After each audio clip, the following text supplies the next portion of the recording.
Zdravo, evo nas trenutno na željezničkoj stanici. Čekamo na naš voz jer putujemo do Beča. Tu ćemo presjedati i idemo dalje za Bratislavu. Ovo sunce malo previše jako, ću ovako da pričam. Naše sljedeće putovanje nas vodi u Slovačku. Ili se kaže Slovenačka? Slovačka. Ja ti fragst die falsche Person. Ovaj srpski jezik, zaista težak. Uglavnom tu ćemo, da se malo koncentrišemo na pravoslavnu crkvu u Slovačkoj. Iako je to oficijalno Češka i Slovačka jedna crkva, ću da odvojim u te dvije države, jer mi je to lakše nekako zbog putovanja i zbog svega.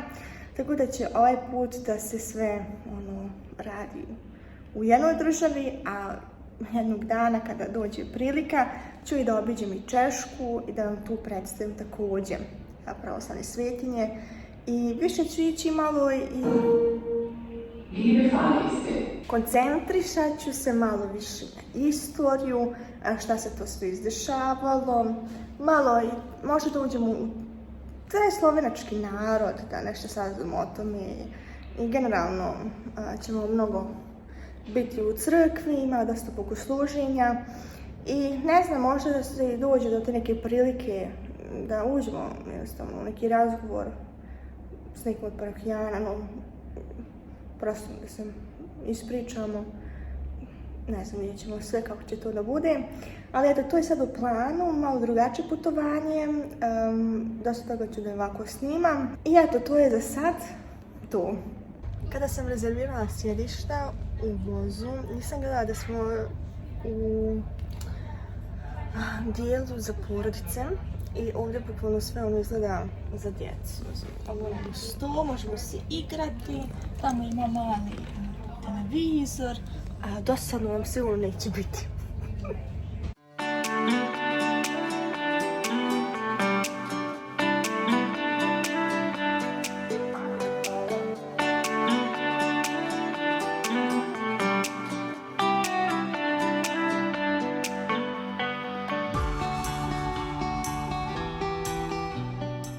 Nakon 4 sata smo stigli u Bratislavu. Kao što je kod mene već poznato, baš mi se ne da se kupi autobuska karta i u ovom slučaju mi se nešto nije dalo, nisam imala kovanica, nego samo papira novac i baš mi se nije ni dalo da se plati sa karticom. Kao i uvijek nije mi uspjelo i vozili smo ponovo na crno.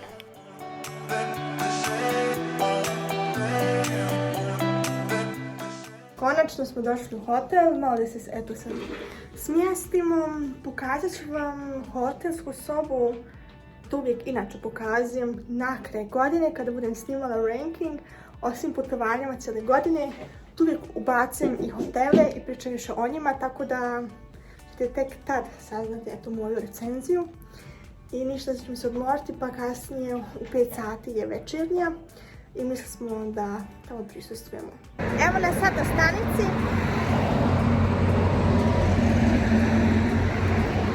Kupili smo kartu za 72 sata u ovim automatima i da imamo bukvalno za 3 dana. I da, sad idemo u crkvu. Što u žutoj boji označava cijenu za odrasle osobe, a što je u plavoj boji označava cijenu za djecu i za starije osobe. Ovo je zaista nenormalno vozi.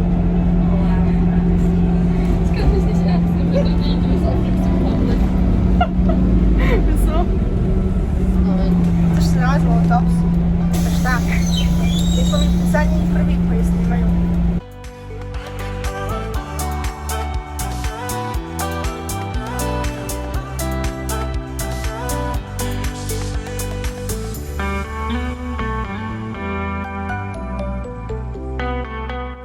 Što se tiče istorijskih podataka, trebate da znate da je zemljište sa krstom za izgradnju hrama osveštao njegove svetost patrijarh Moskovski cijele Rusije Aleksij II tokom zvanične posjete hramu 1996. godine.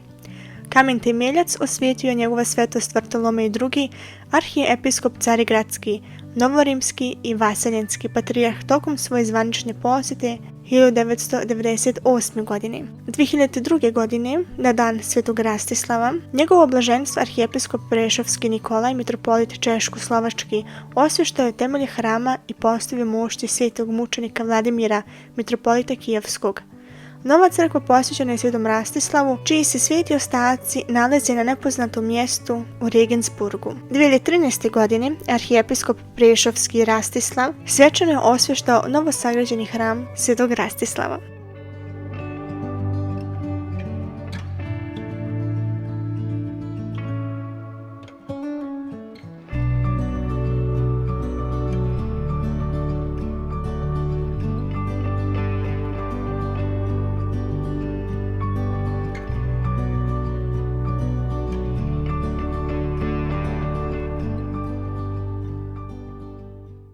Izašli smo sad iz crkve, ona se može ovdje u pozadini da se vidi. Sad idemo u centar da nađemo neki restoran gdje možemo da večeramo i da tako imamo se na završeni dan, nešto mi ušlo u oko, ne lezim. A to je taj sljedeći plan.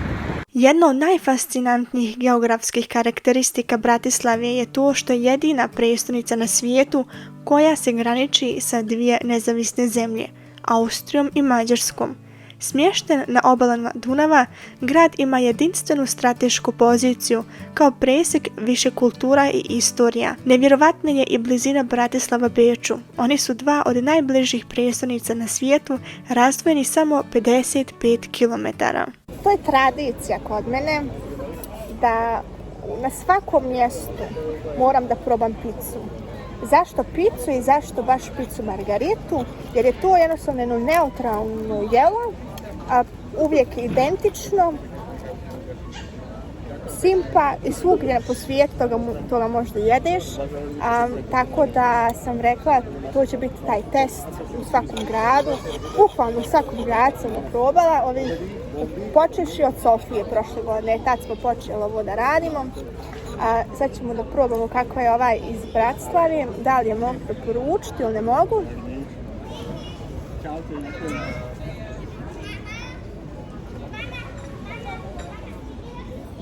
Dobre. Dobre. Zaista je ukusna. Zaista je ukusna. Fali origano, ja ne znam, tu generalno skroz rijetko sam bila neki restoran koji nema origano. Da, koji ne stavljaju origano. To. Inače svi ne stavljaju. Ne. Rijetko naći restoran gdje stavljaju origano. To je baš ono šteta. Ali pravo da kažem, ovu picu zaista mogu preporučiti.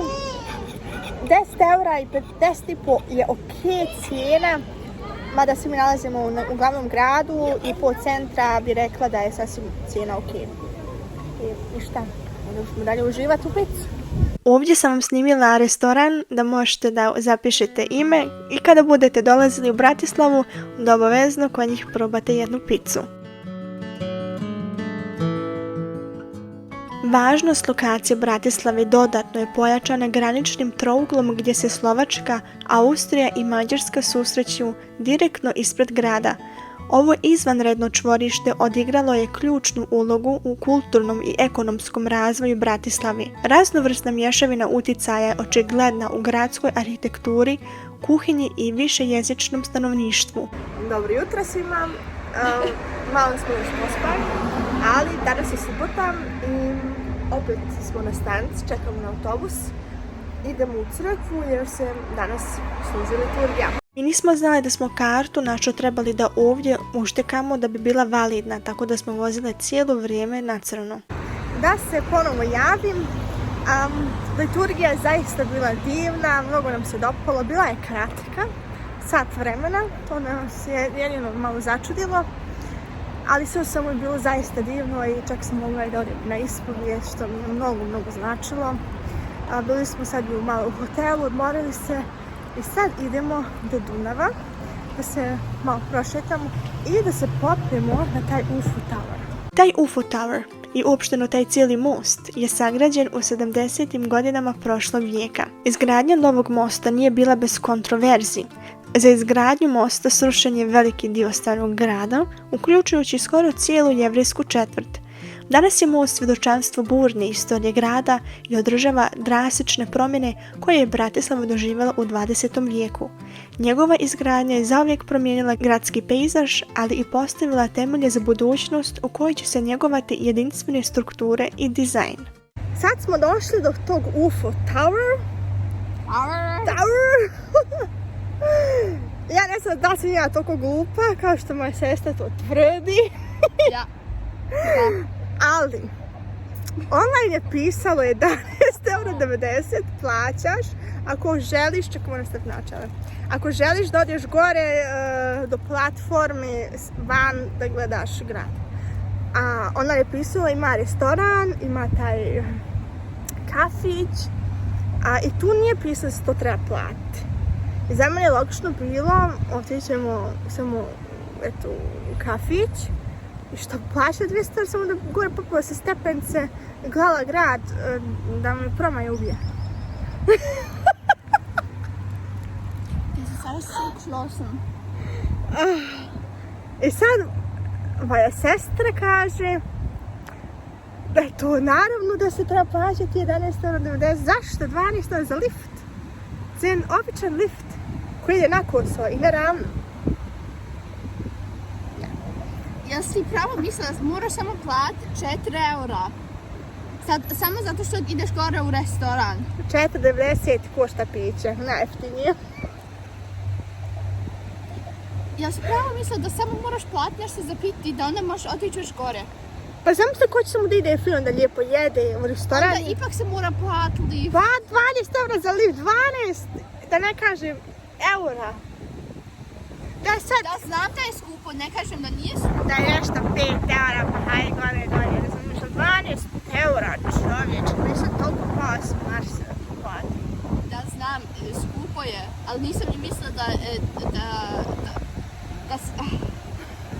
naravno da nešto moraš platiti za neki lift koji ide 100 metara u visinu negdje. Daj, pa mi smo imali gondola u San Marino. 700 i neš metara, koštat 5 eura gore i dolje, to znači 2,5 po pravcu. Da bi se popilo 700 neš metara. Da, to nije isto kao ovo. Što? Ovo je samo 95. Da li ste znali da postoji 5 glavnih gradova koji se nalaze uz Dunav i koji svi počinju sa slovom B? Beč, Bratislava, Budimpešta, Beograd i Bukurešta. Meni od svih ovih gradova samo još fali Budimpešta i Bukurešta. Ostala sam sve posjetila.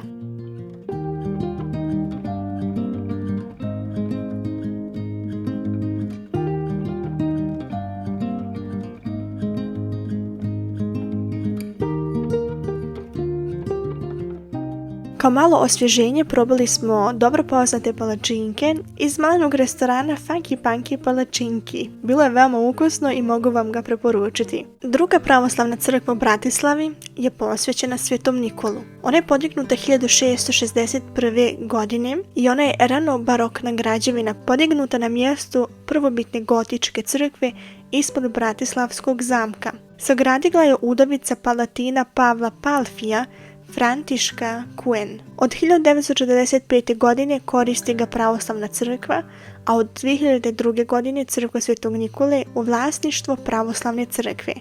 U hramu Svetog Nikoli nalazi se komad drveta od časnog i životvornog krsta na kome je raspet naš spasitelj Isus Hristos i kao djelići moštiju Svetog Sergeja Radonješkog i Svetog Mojsija Uhrina.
nas se vidi crkva Svetog Nikole. Ja sam pročitala online da ima večernja služba u 16 sati. Tako da smo došli i da je otvoreno do 5:30. Ali sad je 4 nešto i već je zatvoreno. Mogla sam nešto malo akcije da snimim unutra, koliko toliko. I ništa, sad se vraćamo u hotel. I nekako to je to za ovu crkvu. Pa ne znam ništa drugo i da kažem.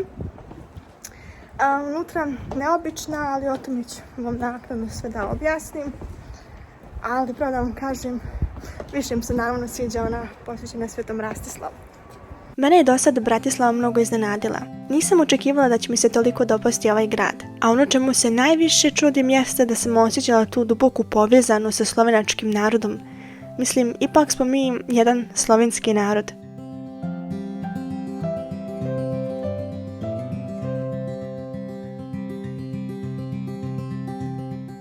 Već je nedelja, sad smo izašli iz autobusa i idemo ponovo na liturgiju. Jučer se služilo u 9:30, danas u 10, a sutra će isto biti liturgija u 8 sati.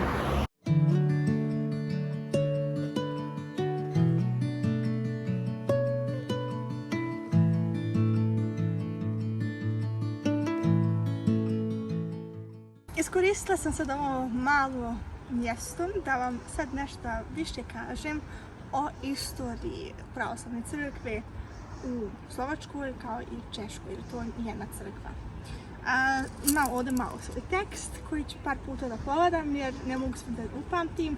Nadam se da ćete me moći koliko toliko razumjeti jer sam mikrofon zaboravila kod kuće. A ovdje je prilično mirno, tako da smo rekli da ćemo ovdje iskoristimo i da vam snimimo. Što se tiče fakti vezano za ovu crkvu, pravi naziv je Pravoslavna crkva čeških zemalja i Slovačke. Ona je autokefalna crkva i na 14. mjestu stoji u diptihu. Ona je osnovana u 9. vijeku, ali je autokefalnost dobila tek 1950. godine. 1951. pardon. Što se tiče nastojatelja, postoji 2 titule, ali je jedna osoba. To jest arhijepiskop Prešovski i mitropolit čeških zemalja i cjelokupne Slovačke. Trenutno je to gospodin Rastislav. Sjedište je u Pragu, a što je najzanimljivije i za mene jedno od najboljih vijesti jeste da se oni drže starog kalendara, to jest julijanskog kalendara. Kao što sam već u početku rekla, crkva je osnovana u 9. vijeku i to u Velikoj Moravi pomoću misionarenja Svetog Ćirila i Metodija. Jer knez tog doba Rastislav, Velikomoravski. I on je htio da više bude pod tim vizantijskim utjecajem i pozvao Svetog Ćirila i Metodija da dođe u njegov kraj i da tu širi pravoslavlje i hrišćanstvo. Jedan od najvećih razloga, ne samo da je bilo to da on želi da dođe hrišćanstvo više u njegov kraj, nego da se odbaci od tog germanskog utjecaja. Zbog toga se obratio vizantijskom caru Mihajlu da mu pošalje ljude koji će upravo na slovenski jezik da misionari na ovom kraju. Njih dvojica su iz Carigrada, preko Soluna, Niša, Beograda, Sjermijuma, Višegrada i Nitre stigli u Velikomoravsku knježevinu i započeli svoju misiju među Slovenima.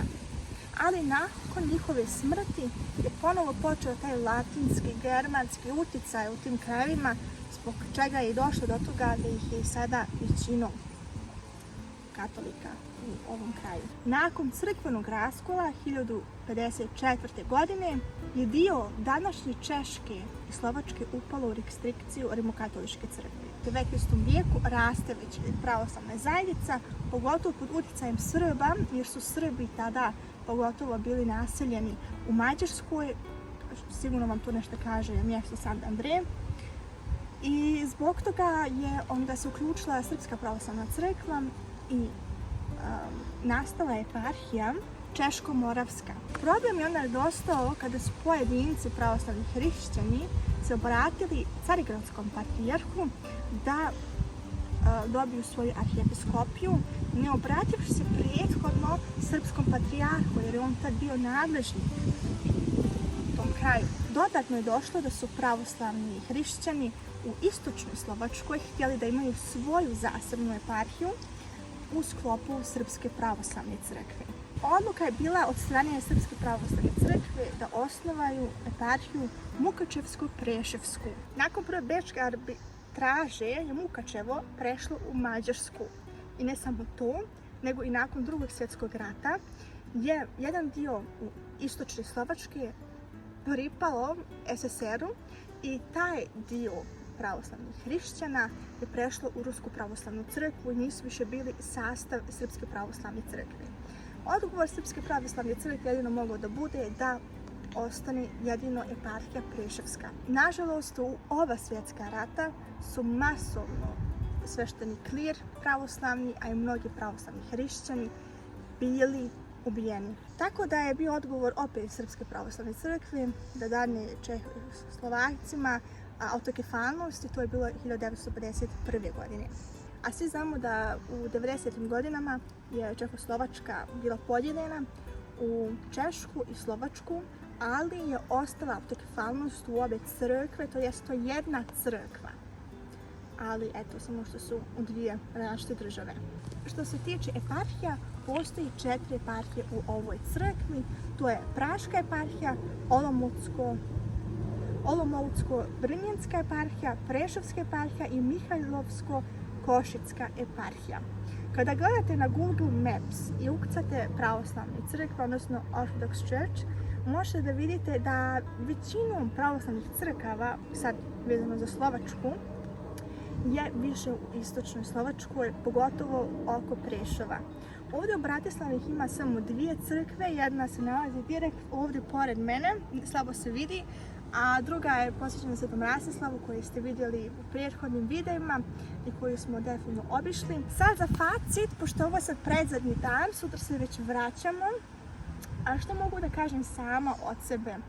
Mogu da kažem da smo sad, koliko puta smo bili u ovoj crkvi Svetog Rastislava? 3 puta? 2 puta? 3 puta, sutra ćemo biti 4. Možda danas i odemo, zavisno kako će biti vrijeme, jer su rekli da će biti grmljavna.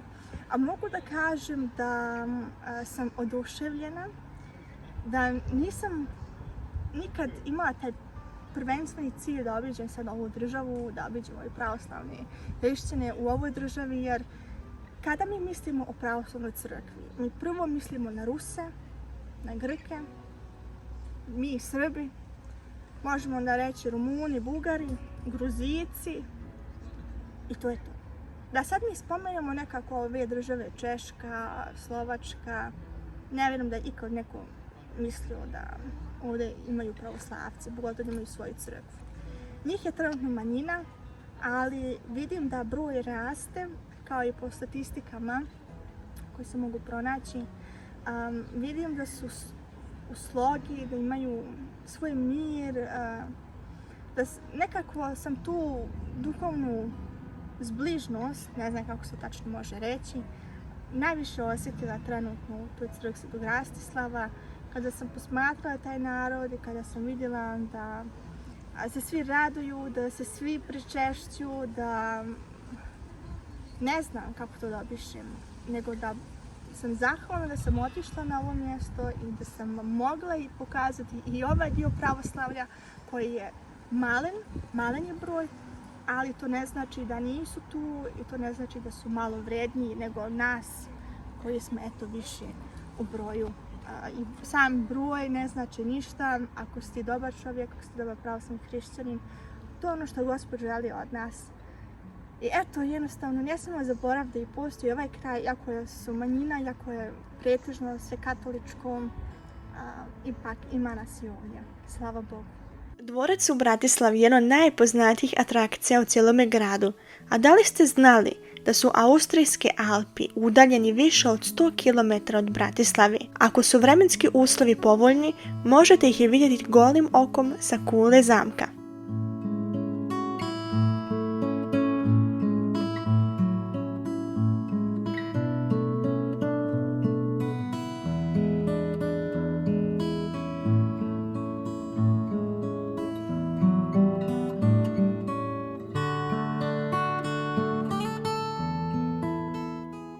uveče smo otišli ponovo u crkvu Svetog Rastislava i ono što smo vidjeli nismo očekivali.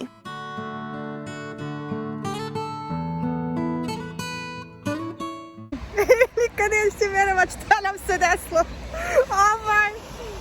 Nismo bili jedine, bili su dole oko 10 ljudi, čekaju na sveštenika da crkva zatvore, treba da bude u 4 večernja, mi smo došli 10 do 4, nema nikog, napolj svi čekaju, počela kiša da pada, neki su narotišni, nismo mogli da čekaju, ovaj zvao sveštenika, ona neka frka baba došla, zašto ovdje se ne pomazuje, ona je Ukrajinka, zašto je ukrajinske crkve, ja sam rekao ono panika, neka baba pričala s nama isto Ukrajinka.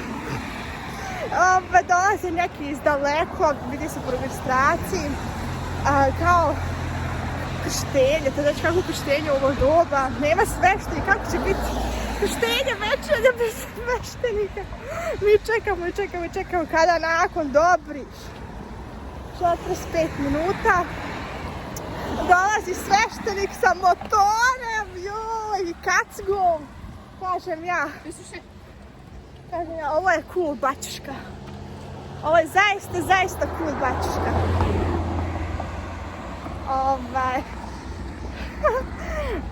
Rekao on, ne znam ja za nikakvu večer, ja samo znam za krštenje, nama svima upitnik na glavi.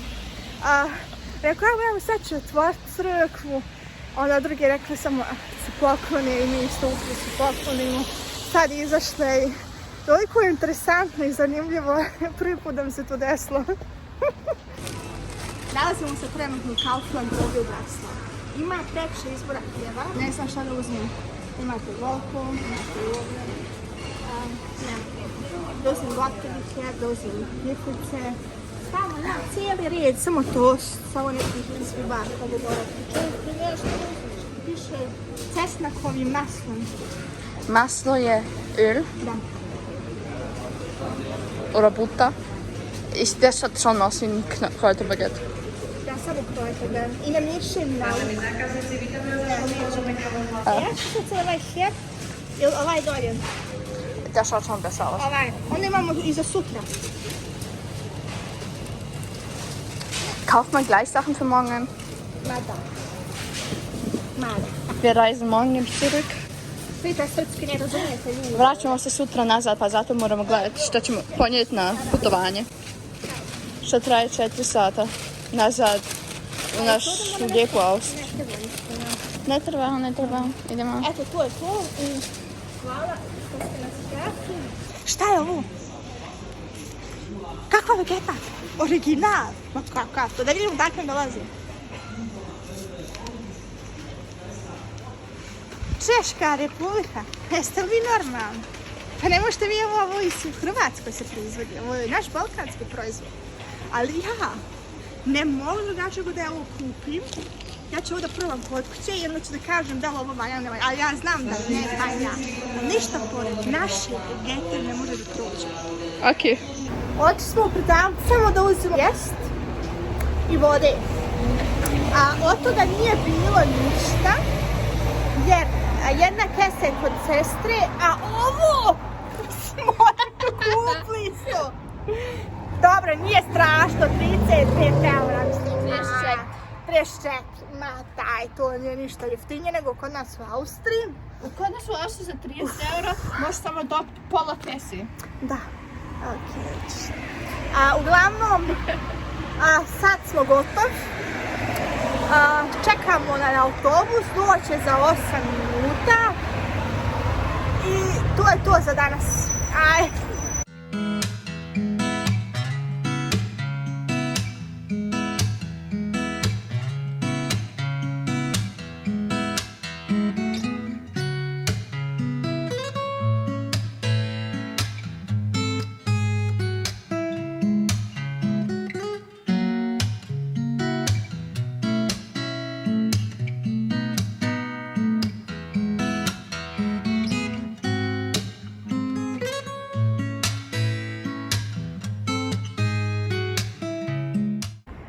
Sad sjedim ovdje, skroz gore ima ovdje neka platforma i razmatram ove zgrade i ovaj dvorac, prema starom gradu.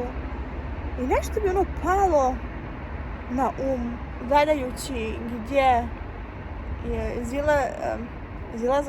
zalazak sunca, a gdje izlazi, ne mogu više da pričam. Znam da izlazi sunce na istoku i zalazi na zapadu.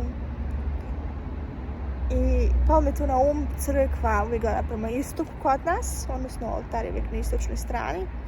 I onda imala sam tu predstavu ove crkve Svetog Rastislava, da je ona upravo gleda prema istoku, a da je ova crkva s Dubnikole, koja je trenutno sad naša pravoslavna, a prije je bila katolička, da i ona gleda prema istoku i da je ova velika crkva njihova katedrala, a i ostale katedrale sve gledaju prema istoku.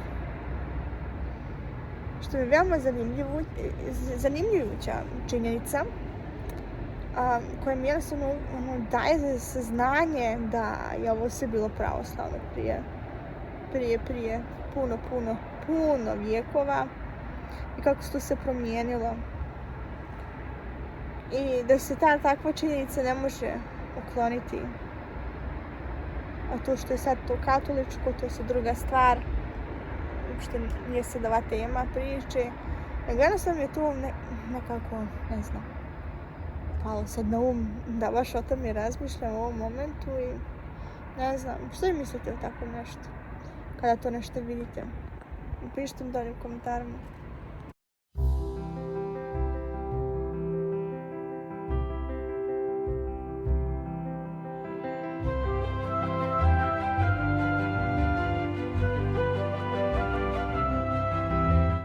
Dobro jutro, naš zadnji dan ovdje u Bratislavi. Sad će još malo pola 8 i mi sad idemo opet u crkvu, jer u 8 počne liturgija. Vidjet ćemo hoće li danas doći sveštenik ili ne.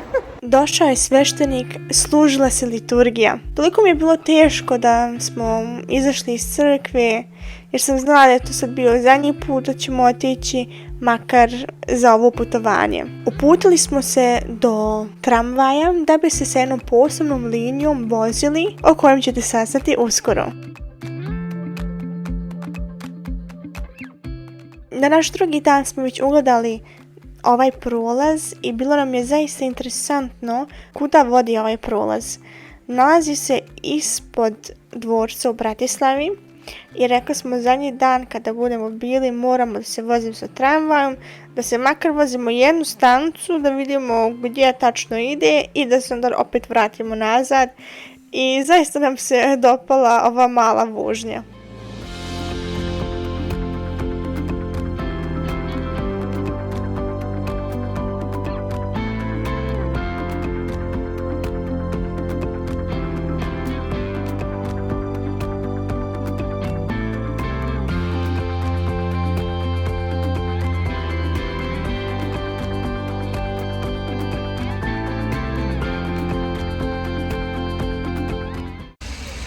Naše vrijeme u Bratislavi se polako završava, pada kiša, smoknuli smo se, bili smo malo u šopingu, nekoliko radnji, sjeli na malo McDonald's kad je počela da pada kiša, sad čekamo na autobus i vrijeme je da se vraćamo nazad za Austriju.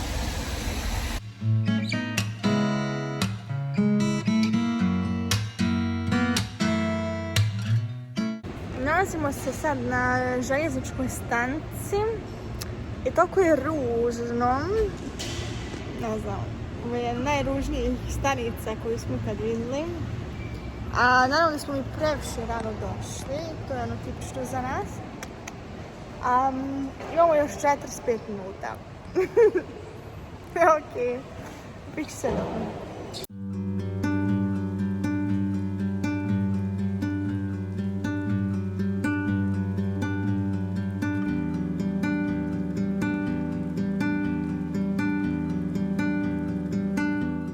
Evo nas sad u našem zadnjem vozu, idemo prema kući Ja sam da sa ovim videom završim ovaj video. Ne znam koliko me dobro razumijete, bez mikrofona. Nadam se da vam se dopada kako sam vam predstavila pravoslavnu crkvu u Slovačkoj, a mi se vidimo u jednom narodnom putovanju s Bogom. Amen.